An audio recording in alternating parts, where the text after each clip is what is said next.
This audio presentation of Neville Goddard's Come, O Blessed is brought to you by audioenlightenment.com, copyright 2012, all rights reserved. Come, O Blessed. At times I discover that I take too much for granted. Just because I read scripture all day, I'm inclined to believe most people do, and they don't. Yesterday, a doctor who has been coming here for quite a while came to see me, and I realized that I had not made myself clear. So tonight I shall try to make this a very practical lecture, yet you will find it profoundly spiritual. In the 25th chapter of the book of Matthew, you'll read the words, "Come, O blessed of my Father, and inherit the kingdom prepared for you from the foundation of the world." Now this entire chapter is made up of one parable after the other. It begins with the 10 wise and foolish virgins. Then the story is told of the talents and their use or misuse, followed by the statement, "I was hungry and you gave me food, thirsty and you gave me drink. I was naked and you clothed me, a stranger and you received me. I was in prison and sick and you visited me." Surprised that you are invited to inherit the kingdom prepared for them before the foundation of the world, they said to him, "When did we find you hungry and give you food, thirsty and give you drink? When did we see you as a stranger and welcome you, or naked and clothed you? And when did we see you sick and in prison and visit you?" And he replied, "As you did it to the least of these, you did it unto me." Now, the world is looking for some external Christ, someone on the outside. Suppose right now someone in this community announces that Jesus Christ, an external being, is present. Do you know that the entire social world would turn itself over for the privilege of entertaining him? There would be quite a battle in the social world for the honor of giving him a piece of bread or a glass of water, to touch or talk to him, because they are looking for the wrong Christ. Truly I say to you, as you do it to one of the least of these, you do it unto me. If you had the chance to do something for Christ, wouldn't you jump at the opportunity? Well, every time you do anything to anyone in this world, you are doing it to Christ. Believe me, for he cannot come from without as he is within you. As William Blake said, "Awake, awake, you sleepers in the land of shadows, wake. Expand, I am in you, and you in me, mutual in love divine. I am not a God afar off, I am a brother and a friend. Within your bosom I reside, and you reside in me. Lo, we are one." But man, not believing it, turns down the valley dark, looking for some external God who will save him. So I said to my friend the doctor, whenever you are able to help the people who come into your office, you are serving Christ. For you see, Christ comes disguised. Sometimes he is wearing a black mask or a white one, a yellow or a pink one, and sometimes a sick one. Now Scripture makes no mention of any time when Jesus was sick, yet he makes the statement, "When I was sick you visited me." And although he does not state that he was thirsty, there is one record where he asked for a drink, and when the woman of Samaria said, "You, a Jew, talk to me, a Samaritan?" Jews do not talk to Samaritans. Then Jesus explained the difference between the two waters, saying, "If you had asked me, I would have given you living waters, so that you would never thirst." Now, for the first time, Jesus reveals who he really is, and it's to a woman. When he said, "I know the Messiah is coming, and when he comes he will lead us into all things," he replied, "I who talk to you am he." His first revelation is to a woman, and it's to a woman that he first appears to in the end. It is a bond that unfolds in the world. So if you will do anything to anyone believing you are really doing it to Christ, you will be amazed what will happen in your world. Now let me share with you 2 stories that were waiting for me when I returned from Barbados recently. This gentleman said, "A co-worker and I have lunch almost every day together. For some time he spent the entire lunch period telling me about his financial problems, and although I appeared to be interested, I really wasn't, and wondered to myself how he could possibly believe the things he was telling me. After hearing the same stories over and over again, I decided that indifference was not the answer, and I must do something about it. So in February of this year, I began to listen with my inner ear. I began to hear him tell me he had more than enough money with plenty to spare. In May, he told me he came into an inheritance. He didn't say how much, but the first thing he did was to buy himself a cabin cruiser that sleeps 4. Then he sent his oldest son off to college, made extensive repairs on his home, bought himself a new wardrobe and a new car. But more important to me, I discovered that my awareness has power, that indifference is not enough. I have to act. My friend acted, and as it did unto one of the least of these, he did it unto me. Then he said, every week I have my hair cut by a certain barber, and even though I have moved, I continue to go to his shop every Saturday, until one day it was closed. Deciding to look locally, I found a shop with 4 barbers, and sat in the owner's chair. Each week, regardless of my request, he would not take off enough of my hair. So having watched the other barber, I decided to go to number 4. If you know anything about a barber shop, the number 4 man is the last one to arrive, and is working his way up to number 1. While sitting in his chair, I asked him if he liked barbering, and he replied that he loved it, and would love to go to an internationally recognized school for barbering. Once I discovered that he really wanted, not to be just a barber, but to be the best barber possible, I began to listen with my inner ear and heard me tell him how he graduated from the school and how much he learned. And do you know, he not only went to the school, but was a top man in his class. Then he bought out the barber, changed the personnel, and even has a receptionist answer the phones. Now I see him every Saturday at 11 a.m. by appointment. Here is the man who saw Christ in one of the least of these and clothed him in his desire, fed his desires, and gave him the living water to drink through the use of his imagination.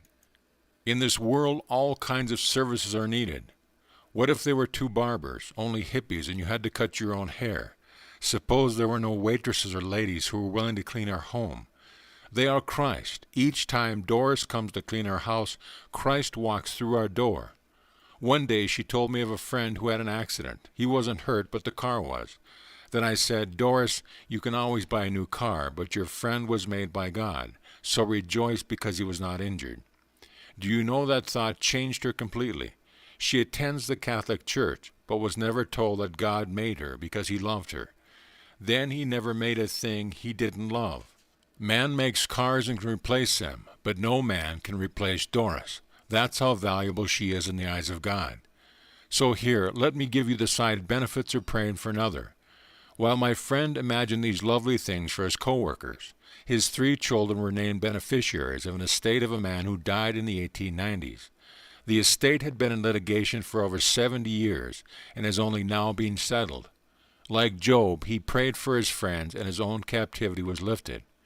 If I could only get you to realize that you dwell in everyone, that you are always looking at yourself pushed out, unable to behold another, every being in the world is yourself made visible. So if you don't see the Christ in another, and you are only feeding the Christ, then you do not know who I am. God himself enters death's doors with everyone who enters and lies down in the grave with him and shares his vision of eternity until he awakes and sees Jesus in the linen clothes that the females have woven for him at the gate of the Father's house. William Blake. God himself, whose name is I Am, entered death's door in order for you to breathe. Being aware is saying, I am, and that's God. You will never find him in any cemetery on the outside, for God, your own wonderful human imagination, laid himself down in your skull to share your dreams of eternity until you awake. And when you do, you will see the linen clothed and realize who I am. You do not see Jesus as another, but you will know him as yourself when God's only begotten Son calls you Father. I will tell you before it takes place, that when it does take place, you may know that I am in my own Father, and you are in me, and I am in you. Read this in the 14th chapter in the book of John. Well, if I am in my Father, and you are in me, then are you not in my Father? Now he tells us in the 10th chapter of John, that I and my Father are one. There is only one Father, only one body, and only one Son. There's not a bunch of little Davids running around or a bunch of little fathers, but only the Father. So if David calls me Father, and there is only one Father, and he calls you Father, are we not the one Father? So I tell you this before it takes place, so that when it does take place you may believe that I am the Father. And because you dwell in me, when it takes place in you, you will say I am he. In time, the whole vast world will awaken to its wonderful plan, and then we'll have extended our creative power beyond what it was when we conceived the plan and entered death's door, this limit of contraction. Now, I can't tell you my thrill when in this small audience you so believe what I tell you that you take it into the depths of your dreams as this lady did. Meeting her boyfriend's mother in a dream, she was asked, "What do you think of God?" And she replied, "Christ is not external, he is within you." When you carry this truth into dream, where attention is a servant of vision and not its master, and you answer and bring it back to your surface mind, your conviction is in the very depth of your being. Now, a chap who has been coming only recently tells me in his dream he is trying to find someone who is very important to him. Seeing a crowd of people discussing something, he sees the group separate, and a young man, standing alone, points toward him and said, "You are Father." Now, that's foreshadowing. It's not the event, but a prefiguring of it. The mere fact that he saw the foreshadowing indicates that it is not far away. So I can't tell you my thrill as I looked out at this audience, for you are all awakening. May I tell you, everything that you could possibly want is right here and ready for the taking. My friend prayed for the barber, and his co-worker and his children became beneficiaries of an estate which had been in litigation for many years. That's the story of Job, the last chapter, the end of the journey. The unfolding of Scripture could come to you suddenly, now as it has to the three of us present tonight. Having reached the end of the journey into the world of death, all the evil the Lord had brought upon Job was removed. As we are told in the 9th chapter of John when the question was asked, "Who sinned, this man or his parents, that he was born blind?" And the answer came, "Neither this man nor his parents, but that the works of the Lord be made manifest." Everything has taken place in perfect order, even though he has not had the mystical experience of the birth from above. He has reached the end of his journey. Now, just before I took the platform, a couple came back to tell me that in a dream our friend Jan said to him, "I will not return any more." She hasn't brought it back, but he did. In the depth, Jan told him she was not returning, and that means resurrection. In the 20th chapter of Luke, the question is asked, "Whose wife will she be in the resurrection?" And he answered, "You do not understand the Scripture. In this age they marry and are given in marriage. But those who are accounted worthy to attain to that age neither marry nor are they given in marriage, for they cannot die any more. They are sons of God, being sons of resurrection." In the depth of her soul she told one who heard it, and he brought it to the surface to share with his wife. So I saw the inner man as awakening. Therefore it does not matter what the outer world looks like or what it does. The outer man goes on forever, for he is a part of this age of death. But as I said earlier, who would not give their right arm to serve Jesus Christ? Don't you think that if our cardinal knew that Jesus was in the city, that he would want to entertain him? And he would put Jesus at the head of the table saying, "The Lord is here," yet he would pass by one in need. You don't give money to those you see in need unless you want them to remain there, needing money. Instead, give them riches in your imagination. My friend didn't give the man 1 penny. He inherited his wealth. But he did give his friend the gift of his talent, thereby multiplying it. He is among those called, "O blessed of my Father, come inherit the kingdom of God." Why? Because he gave the 1 talent God gave him and fed the hungry, gave drink to the thirsty, and clothed the naked. When his friend was financially in prison and sick at heart because of his limitation, he didn't give him 1 nickel, but by exercising his God-given talent, he multiplied it. That is what I am talking about.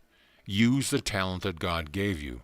Don't bury it, afraid to test its power. Exercise each talent, and as you do, your 5 will make 10. If you can only use 2, use them to the best of your ability, and they will increase. Then you will be highly commended, for you are not called upon to share physically with others, but to use your imagination and see them as you would like to see them, were you in their position.